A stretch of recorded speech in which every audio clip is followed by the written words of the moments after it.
नमस्कार दोस्तों, स्वतंत्र विचारधारा चैनल से मैं हूं राहुल दुहून। आज अपने इस वीडियो में मैं आपको बताऊंगा कि जल्दी उठने से आपको कैसे दिन में काम करने के लिए एक्स्ट्रा घंटे मिल सकते हैं। आखिर क्यों सनातन धर्म में ब्रह्म मुहूर्त में उठने के लिए कहा जाता है? क्या है सुबह जल्दी उठने के पीछे का साइंस? आगे बढ़ने से पहले दोस्तों मैं आपको याद दिला दूँ कि अगर आपने मेरा चैनल सब्सक्राइब नहीं किया है तो ज़रूर कर लें और हाँ, बेल आइकन को ज़रूर दबा दें। इससे आपको मेरे फ्यूचर में आने वाले वीडियोस के नोटिफिकेशन मिलते रहेंगे।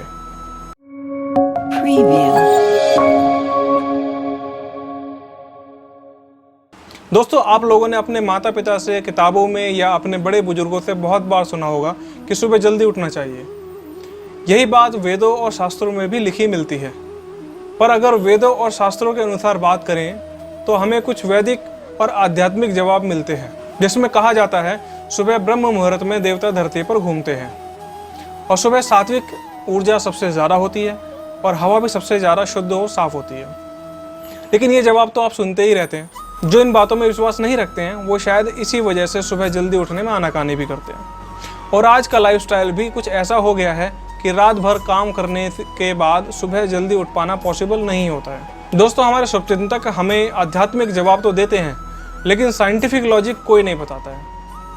शायद ये भी एक कारण है कि आज की जनरेशन सुबह जल्दी उठने के फ़ायदे जानने के बाद भी इस अच्छी आदत को अपनाते नहीं हैं। दोस्तों, अगर आप पुराने टाइम में देखें तो आपको पता चलेगा कि लोग सुबह 3 या 4 बजे उठ जाते थे और रात को 8 बजे तक सो जाते थे। मतलब ज़्यादा से ज़्यादा दिन की रोशनी में काम करना और अंधेरा होते ही सो जाना।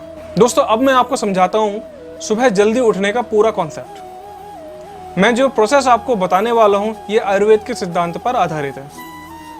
चलो मान लीजिए कि गर्मी का मौसम है और आप सुबह 4 बजे उठते हैं। आयुर्वेद में सूरज उगने से 1.5 घंटे पहले उठने के लिए कहा जाता है।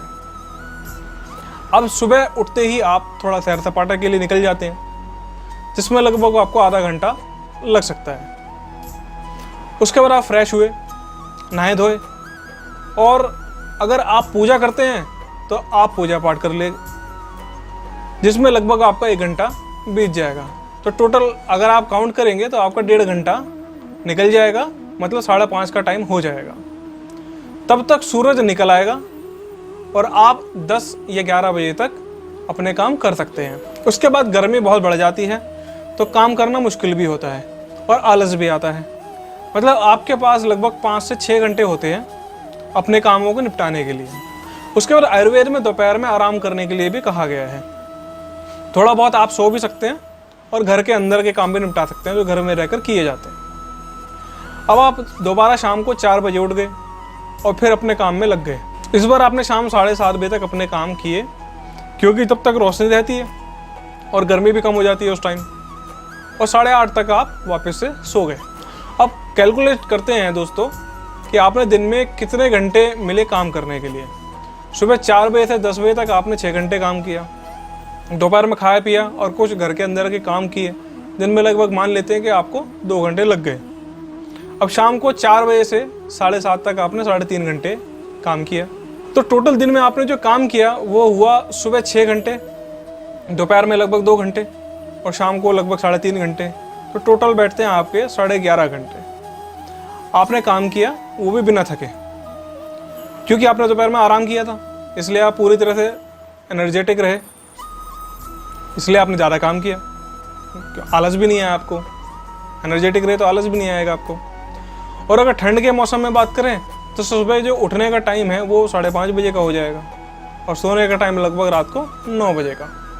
आयुर्वेद में सर्दियों में दिन में सोना मना बताया गया है और गर्मी ना होने की वजह से पूरे दिन एनर्जी भी बनी रहती है और भूख ज़्यादा लगती है तो ज़्यादा खाया जाता है। मतलब आप ऊर्जा से भरे रहते हैं, पूरे दिन एनर्जेटिक आप रहेंगे और काम करना भी मुश्किल नहीं होता है, क्योंकि गर्मी नहीं होती है, आसान पड़ता है गर्मी के मुकाबले। इसलिए आपको पूरा दिन मिलता है काम करने के लिए। और जब अंधेरा होता है और ठंड बढ़ जाती है तब तक सोने का टाइम हो जाता है। मतलब लगभग आपको 11 घंटे सर्दी में भी मिल जाते हैं काम करने के लिए। लेकिन अगर आप सुबह लेट 8 बजे तक उठते हैं तो सबसे पहले तो डेली रूटीन वाले काम ख़त्म करेंगे, जिसमें लगभग आपके 2 घंटे निकल जाएंगे। मतलब आपने दिन के 6 घंटे ख़राब कर दिए जिसमें आप कुछ प्रोडक्टिव कर सकते थे। जबकि सुबह 4 बजे उठकर आप अपना प्रोडक्टिव टाइम बढ़ा सकते थे अब आप पूरे दिन काम करेंगे, लेकिन गर्मियों में हमेशा ही प्रोडक्टिविटी कम होती है, और लगातार बिना आराम किए काम करेंगे तो और भी प्रोडक्टिविटी कम हो जाती है। अब सुबह जल्दी उठकर और दिन में आराम करके जितना काम आप 11.5 घंटे में कर सकेंगे, लेट उठने के बाद बिना आराम किए उतना ही काम आप लगभग 14 से 15 घंटे में कर पाएंगे, क्योंकि आप थके हुए भी होते हैं। और यही बात सर्दियों के मौसम में भी लागू होती है। इसके साथ ही आयुर्वेद में बताया गया है कि रात की नींद रात में ही पूरी होती है। अगर आप एक रात जागोगे तो उस एक रात की नींद और उससे होने वाले नुकसान की जो पूर्ति होती है वो आपको पूरे एक हफ्ते की रातों में सोने से होगी। आपको पूरा एक हफ्ता सोना पड़ेगा, पूरी रात, ताकि वो नुकसान जो आपको हुआ उस एक रात जागने से वो कवर हो जाए। लेकिन आप लगातार अगर ऐसा ही करते रहेंगे तो नुकसान इतना ज़्यादा हो जाएगा कि आपको बीमार बना देगा और दिन में आपको आलसी और सुस्त कर देगा। दिमाग भी आपका ठीक से काम नहीं करेगा अगर आप रात में नहीं सोते हैं या लेट सोते हैं, और आपकी प्रोडक्टिविटी बहुत ही कम हो जाएगी। अगर आप जल्दी उठेंगे तो डेली रूटीन के काम जो ज़रूरी होते हुए भी प्रोडक्टिव नहीं होते, जैसे कि नहाना होता है, खाना होता है, सैर सपाटा है या पूजा पाठ है, वो आप अंधेरे में निपटा लेंगे। जब आप प्रोडक्टिव काम नहीं कर सकते उस वक्त में ही आप उसे निपटा लेंगे अंधेरे में, और जो वक्त डेली रूटीन के नॉन प्रोडक्टिव कामों में खर्च होता है वो बच जाएगा। जैसे आप दिन में नहाना धोना करेंगे तो वो टाइम बच जाएगा आपका। इसलिए दिन के घंटों का सही और पूरा इस्तेमाल करके ही आप अपने प्रोडक्टिव आवर्स को बढ़ा सकते हैं। और इसीलिए रात में सोना और सुबह जल्दी जागने की आदत को ज़रूर डालें। ना ज़्यादा सोएं, ना ज़्यादा जागें। दोस्तों, आपको मेरा ये वीडियो कैसा लगा कमेंट में लिखकर ज़रूर बताएं, और अगर आपको मेरा ये वीडियो पसंद आया तो वीडियो को लाइक एंड शेयर करना ना भूलें।